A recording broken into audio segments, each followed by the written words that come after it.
وقال النبی صلی اللہ علیہ وسلم من لم یأخذ من شاربہ فلیس منا، رواہ البخاری۔ صدق اللہ العظیم۔ نبی اکرم صلی اللہ علیہ وسلم نے ارشاد فرمایا کہ جو شخص اپنی مونچھوں کو نہ کاٹے وہ ہم میں سے نہیں ہے۔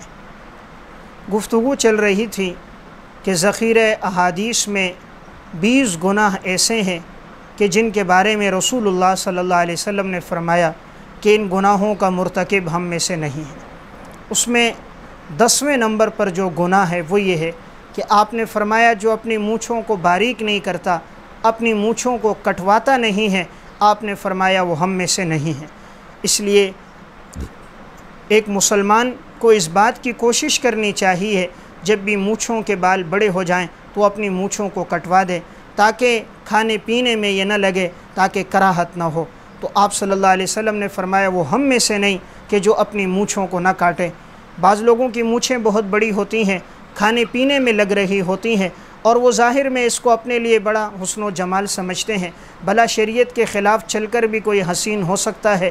آپ صلی اللہ علیہ وسلم کی تعلیمات کو چھوڑ کر بھی کوئی کائنات میں حسن و جمال اور اللہ کی خوشنودی پا سکتا ہے؟ انسان کا اصل حسن و جمال جو ہے وہ شریعت کی تعلیمات میں ہے۔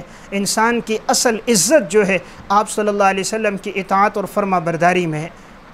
امام بخاری رحمہ اللہ نے صحیح بخاری میں باب باندھا ہے، باب قص الشارب، کہ یہ باب اس بارے میں ہے کہ مونچھوں کو کٹوایا جائے، اور پھر انہوں نے یہ حدیث نقل کی۔ نبی اکرم صلی اللہ علیہ وسلم نے ارشاد فرمایا خمس من الفطرت، 5 چیزیں فطرت میں سے ہیں۔ نمبر 1 الختان، ختنہ کرنا، یہ فطرت میں داخل ہے۔ نمبر 2 والاستحداد، زیر ناف بال کاٹنا۔ نمبر 3 ونطف الابط، اپنے بغلوں کے بال کو اچک لینا، بغلوں کے بال کو کاٹنا۔ نمبر 4 وتقلیم الاظفار، اپنے ناخون کاٹنا۔ اور نمبر 5 وقص الشارب، اپنی مونچھیں کاٹنا۔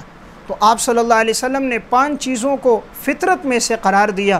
ان فطرت میں سے ایک چیز یہ بھی ہے کہ اپنے مونچھوں کو کٹوایا جائے، اس لیے آپ نے فرمایا وہ شخص ہم میں سے نہیں ہوگا جو اپنے مونچھوں کے بال کو نہ کاٹے۔